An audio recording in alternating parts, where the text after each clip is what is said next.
Hello friends, home classes में आपका स्वागत है। और कैसा हुआ आज आपका एग्ज़ाम? देखिए, जो मैंने 3 वीडियोस डाली थी आज वाले एग्ज़ाम से रिलेटेड, जो कि इंग्लिश का था, उसमें से काफ़ी कुछ क्वेश्चंस आज हमें देखने को मिले। तो वो वीडियो हमारे लिए बहुत ज़्यादा बेनिफिशियल रही थी। आज मैं आपके लिए लेके आई हूँ पेडागोजी ऑफ सोशल साइंस से रिलेटेड कुछ मोस्ट इम्पोर्टेंट क्वेश्चंस, जो कि आई होप हमारे जो एग्ज़ाम में देखने को मिलेंगे इनमें से।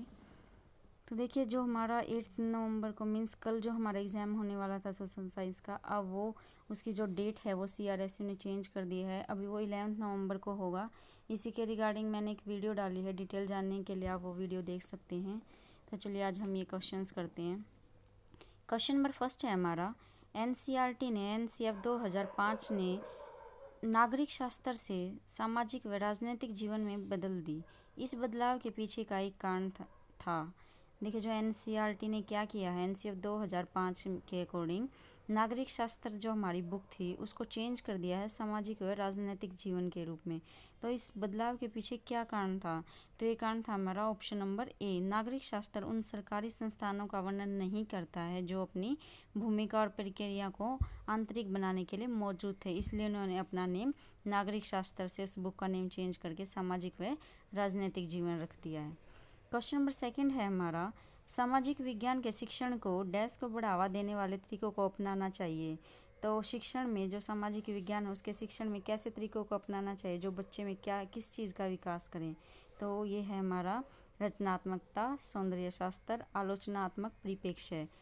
तो ये हमारा ऑप्शन रहेगा फोर्थ, उपरोक्त सभी। इन तीनों को ही बढ़ावा देने वाली सामाजिक विज्ञान शिक्षण होना चाहिए हमारा। क्वेश्चन नंबर थर्ड है, निम्नलिखित में से क्या सामाजिक अध्ययन शिक्षण की प्रकृति है? तो देखिए, ये हमारी प्रकृति जो है इसकी सामाजिक है।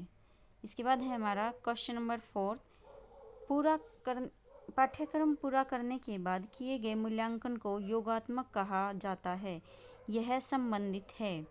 तो यह किससे संबंधित है? इस मूल्यांकन को योगात्मक मतलब कॉम्प्रिहेंसिव इवैल्यूएशन कहा जाता है। तो इसका संबंध है ऑप्शन नंबर सी, अधिगम का मूल्यांकन। नेक्स्ट क्वेश्चन है हमारा क्वेश्चन नंबर फिफ्थ, प्रायोगिक अधिगम गतिविधि में शिक्षार्थियों को एक प्रामाणिक अनुभव में शामिल किया जाता है जो उन्हें अनुमति देता है। तो वो उन्हें किस चीज़ की अनुमति देता है? खोज और प्रयोग की, अर्थ निर्माण की, समझ विकसित करने की। तो देखिए, प्रायोगिक जो प्रयोग किए जाते हैं उसमें बच्चा तीनों ही चीज़ों का विकास होता है बच्चे का। तो इसका ऑप्शन नंबर डी सही रहेगा, उपरोक्त सभी। नेक्स्ट क्वेश्चन है हमारा क्वेश्चन नंबर सिक्स, निम्नलिखित में से अधिगम की कौन सी गतिविधियां कक्षा के बाहर आयोजित की जाती हैं? तो देखिए, कक्षा से बाहर जो है ऑप्शन नंबर बी सही रहेगा, स्थानीय दौरा मतलब जो कि हमारा भ्रमण होता है वो कक्षा से बाहर आयोजित किया जाता है, अंदर नहीं किया जा सकता।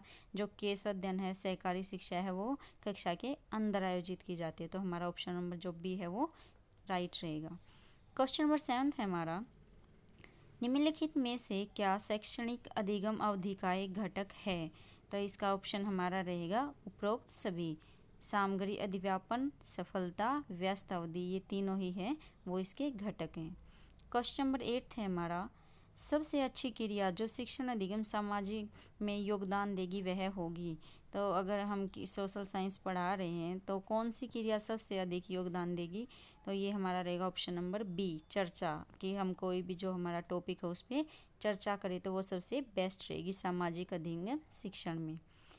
क्वेश्चन नंबर 9 है हमारा, आलोचनात्मक चिंतन एक अनुशासित। तो जो आलोचनात्मक चिंतन है हमारा वो क्या है एक अनुशासित? तो ऑप्शन नंबर जो सी है, बौद्धिक कुशल चिंतन प्रसंस्करण है, ये हमारा करेक्ट आंसर है। क्वेश्चन नंबर 10 है हमारा, सामाजिक विज्ञान शिक्षा शास्त्र है। तो सामाजिक विज्ञान जो है शिक्षा शास्त्र है कैसा? शिक्षार्थी की आयु से रिलेटेड, शिक्षार्थी का विकास स्तर, कक्षा की आवश्यकता, इनमें से कोई नहीं। तो देखिए, जो सामाजिक विज्ञान है वो शिक्षार्थी का विकास स्तर से रिलेटेड है। तो ऑप्शन नंबर बी जो है वो करेक्ट है।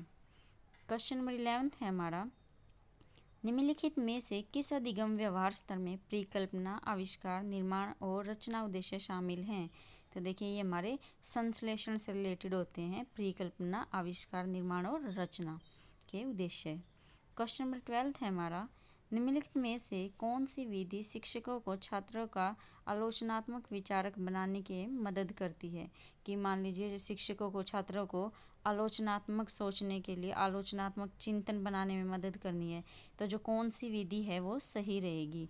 ओपन एंडेड प्रश्न पूछकर, वर्गीकरण व श्रेणीबद्ध करके, निर्णय लेकर, या उपरोक्त सभी।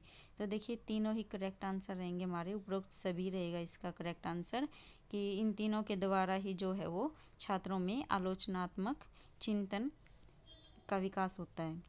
क्वेश्चन नंबर 13 है, निम्नलिखित में से किस पद्धति में शिक्षक कक्षा को व्याख्यान देकर नहीं पढ़ाता है, इसके बजाय वह एक सम्मेलन का आयोजन करता है?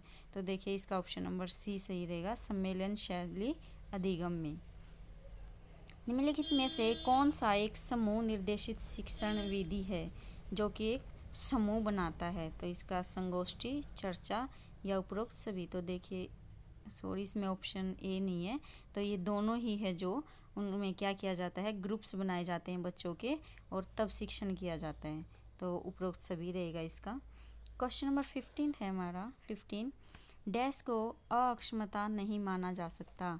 तो ये रहेगा हमारा ऑप्शन नंबर डी, प्रत्यक्षण को अक्षमता नहीं माना जा सकता। जो मानसिक रुग्णता है, दृष्टिहीनता है, शारीरिक कोई प्रॉब्लम है बच्चे को, तो वो अक्षमता में आते हैं।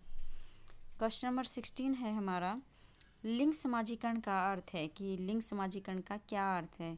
तो ये है हमारा ऑप्शन नंबर ए, परिवार लड़कों की तुलना में लड़कियों के संदर्भ में अधिक महत्वपूर्ण भूमिका निभाता है। क्वेश्चन नंबर 17 है हमारा, सामाजिक विज्ञान की प्रकृति काफ़ी हद तक व्यक्तिपरक है। व्यक्तिपरक मीन्स होता है व्यक्तिगत, इसलिए इसका शिक्षण, और इसका शिक्षण कैसा है? ऑप्शन नंबर सी, शिक्षकों के पूर्वाग्रहों से प्रभावित नहीं होगा। देखिए अगर सामाजिक विज्ञान की प्रकृति व्यक्तिगत मतलब हम नहीं रखेंगे ऐसी, तो वो क्या होगा, कोई भी शिक्षक है तो उसके जो अपने व्यूज़ हैं वो उससे प्रभावित हो जाएगा। तो इसलिए सामाजिक विज्ञान की प्रकृति को ऐसा बनाया जाता है कि जो उसका शिक्षण है वो चाहे कोई भी टीचर उसको पढ़ाए, उसके जो अपने व्यूज़ हैं उनसे वो प्रभावित नहीं होगा। क्वेश्चन नंबर 18 है, निम्नलिखित में से किस अवस्था में बच्चे को समकालीन मुद्दों और समस्याओं से परिचित कराया जा सकता है?